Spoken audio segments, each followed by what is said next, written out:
Hi, welcome to my channel. My name is Rosy O, and today I'm going to show a little bit of diamond painting.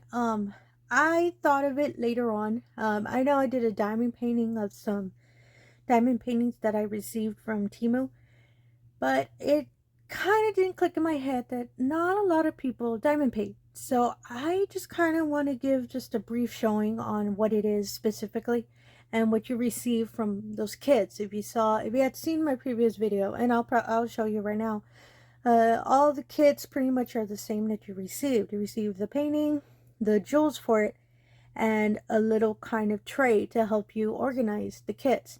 So I was actually going to hold off. I finished the diamond painting I shown before, that was a rose. I have finished it, and I'll show that in a minute. But I realized, oh, you know what? I should show just a little bit about how the whole diamond painting works. So I actually purchased a light pad. That's what this little fancy looking little white tablet is. And what it is, it's pretty much, well, the name pretty much describes it, a background light to help you, especially when you see darker colors on the painting. So my apologies, just I'm going to turn it on real quick. It's going to be a bright light, and there you go. So with the kits, when you receive them, they're usually rolled up like this. Actually, this would be better without the light. Turn on the lamp just so you're able to see, because this one, it's a little darker colors. There we go. So as you can see, I took it out of the plastic, but as you can see, it's wrapped up kind of like a taco or a burrito actually. And pretty every time you open them, they'll include both the tray for holding the beads. That's what this is. It's the tray, the little pen for you to use to pick up the beads, and the little wax that comes with it. So the first time I saw this, I had no idea what it was until I researched it. I was like, oh, it's wax. Like, you use it to hold the bead when you press on it with the pen. So you would get the pen and press it on the wax, and the wax, if you actually see the tip of the pen, actually let me take it out. If you actually see the tip of the pen, it's hollow, there's nothing in it. You would use this to poke the wax, and it actually gets inside the tip, so it's already ready to go. Makes it kind of sticky. And so you would just get whatever bead color you're working, and you would put it in the tray, and once you see it on the whatever letter that you find on the painting, you would just pick up the bead and then place it. So hi, yeah, sorry for the random insert. I realized I rewatch my videos every time after I finish recording, and I realized I forgot to show the diamond painting of the rose I was working on completed. I mentioned it in the video, and I totally forgot to show it. So, oh, by the way, my smaller diamond paintings, I've got the idea to kind of frame them, since they're small and they're little frames, so they're really affordable, and I really like how they look when you frame them. So this one is the rose one that I completed, and I just love how it looks in the frame. The frame has the little it comes with the little white part, I border. Sorry, my apologies, I forgot what it's called. It has a name, but I forgot what it's called. And all the little 2020 diamond paintings that I've completed, I framed them, and they look really nice. So this is the rose one that I completed, and I'll make sure to put in the description below the link to it if you're interested in this diamond painting. And yeah, this one took me a bit, and I kept working on other projects, and it usually it shouldn't take you long, maybe 2, the most 3 days. But yeah, for me it took a bit, and I just really like how the rose looks, so I'm actually going to put it on my wall in this room. And the other thing I was going to mention is the sunflower painting I have on the light pad. I'm going to put a picture of it right around here just so you can see what the image looks like. And I'll also put a link to it in the description below in case you're interested in buying or making that painting. So sorry about that, and let's get back to the video. Our little sunflowers. So I know we're in December, but I did buy some paintings that are kind of spring. So once, you know, it hits springtime, I have little paintings so I can actually hang it on my wall. And the beads actually come in little packets like this. As you see, the number, excuse me, the number on the packets corresponds to the number on the table. So as you can see how there's number 16, there's a, I don't know if you can see it, it has a letter, it has a color, and that's how you know, and it has a letter on it. This one has P. This is how you know which color that you're grabbing from, that you know for the painting.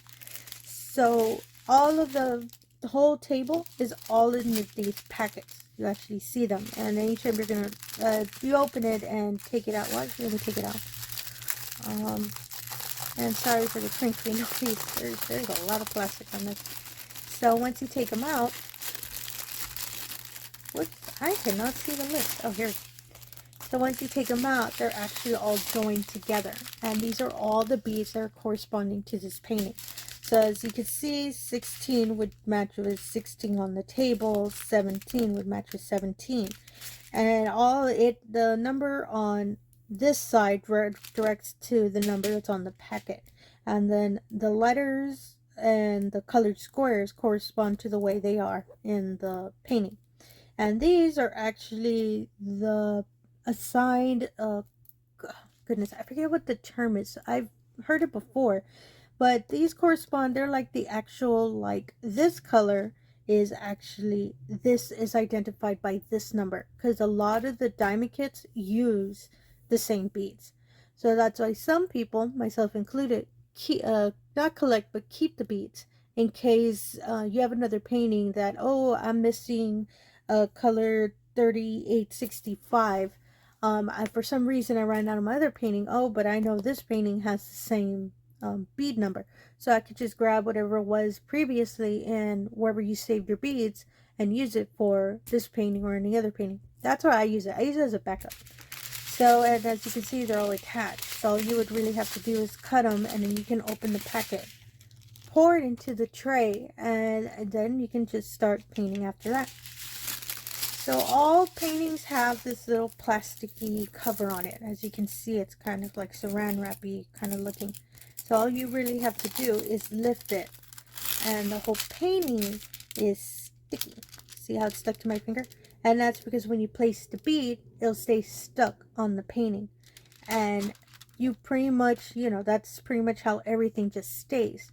So if, let's say you're doing a painting and you see, oh, wait a minute, I actually need to go get lunch, or you need to step away, all you really pretty much have to do is get the plastic, and you can just put it back, and it'll protect the glue from getting any dust or any kind of, you know, or anything that might fall on it, since there's, you know, there's little particles in the air and all that, so it doesn't land and stick on there. And so the thing I recommend, if you ever take off the plastic and you know, like, oh, later on I'll do something, you can always put like a sticker, or in my situation, I have a lot of these little post-its. So I usually just put a post-it on it so that I know which side is the side that's facing out and not the inner side that's for the sticky part. So just so like in case you know, your fingerprints and all that, I'm not too sure why, and it's happened to me twice. I haven't really found an answer, but for some reason I had accidentally put it the other way, and once I was trying to take it off, it did not want to, you know, get off. I have no idea why it does that. I don't know if there's like a special kind of I don't know, coating on the other side, but I learned my lesson, like, okay, let me put something so I remember, okay, this side is the outer part, because, oh my goodness, it is a struggle. It's like no mercy with the painting when you're trying to pull it off. I have no idea why it does that, so that's why I make sure to always put a post-it so I know, oh, okay, this side is the, you know, it's the side with the sunflowers. And I also write on here sunflower, whatever, to identify it, because sometimes I do 2 or 3 diamond paintings at the same time, just because I you know, I see a painting, I'm like, oh, I want to do it, and I forget, oh yeah, I have 2 more that I need to do. So I make sure to put something, and after that, you can actually just start going. So anytime, let's say you're going to start with the letter J, you see that it's number 1, you would just get 1 from the packet, which is here somewhere. Here. It's here. So you would just open it, pour it in the tray, and you just look for all the J's that are on the painting. As you can see, most of the sunflowers are the J's. They're the yellow ones. So you just make sure to be putting them. Myself, the way I do it, I pretty much try to start in one corner and keep going. I don't usually go in order. But some painters do that. They want to stay, you know, they'll remember, okay, I'll stop at 7, so they know when they come back, they're like, oh, okay, 7, and it's easier. Not Rosie. I make it more difficult. I just keep going, and then I stop, and then I'm like, you know what, I stopped around here. I see there's no beads. I know it's there. I'm not too like organized when I'm doing the painting. I'm just, you know, I'm just happy to be doing the painting. I'm happy like that. So that's pretty much the gist of it with diamond painting. And it doesn't matter the size of it. As you can see, this is a 2020. Even if you do, let's say, large, oh, sorry about that, really large paintings as well, it's the same concept, because the table is the key for all the colors that are with the painting. So it doesn't matter if it ends up being a little way smaller one or really bigger one. As long as you know how the table works, you're good to go. So if you ever want to start, I say, you know, you can just start with a small one just so you can get the gist of it, because the bigger ones, it takes time. It's dedication.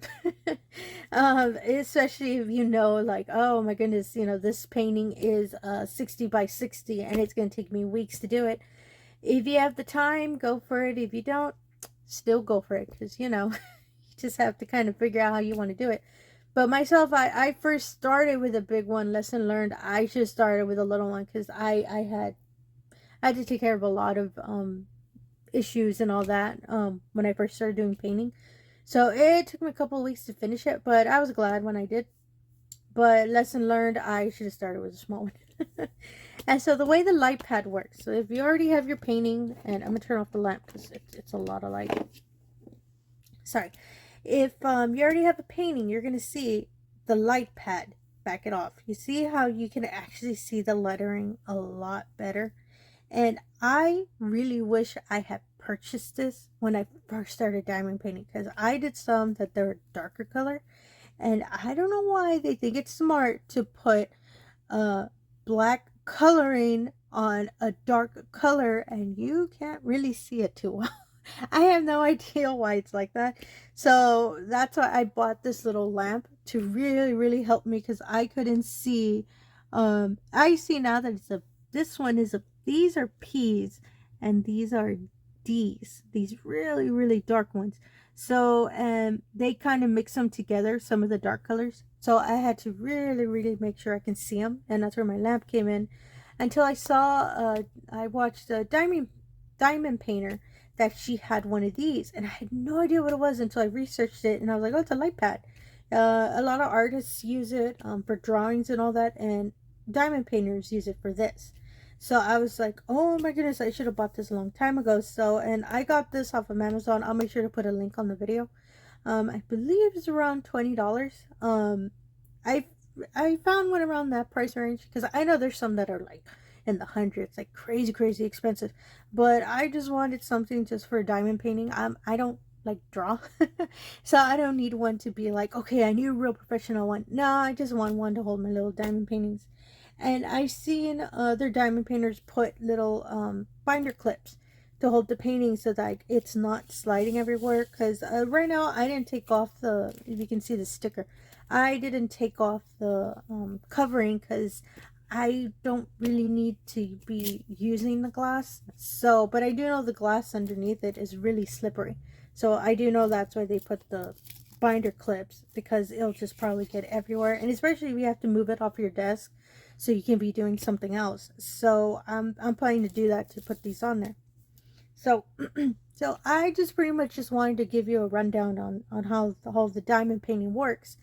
And as I've said before, there's a lot of diamond painters on YouTube. So if you want to see, you know what, there's something I always wanted to know, you can actually look them up. There's so much information. Or if there's anything if you have any questions also, you can just leave comments below to my video and I can assist you on it.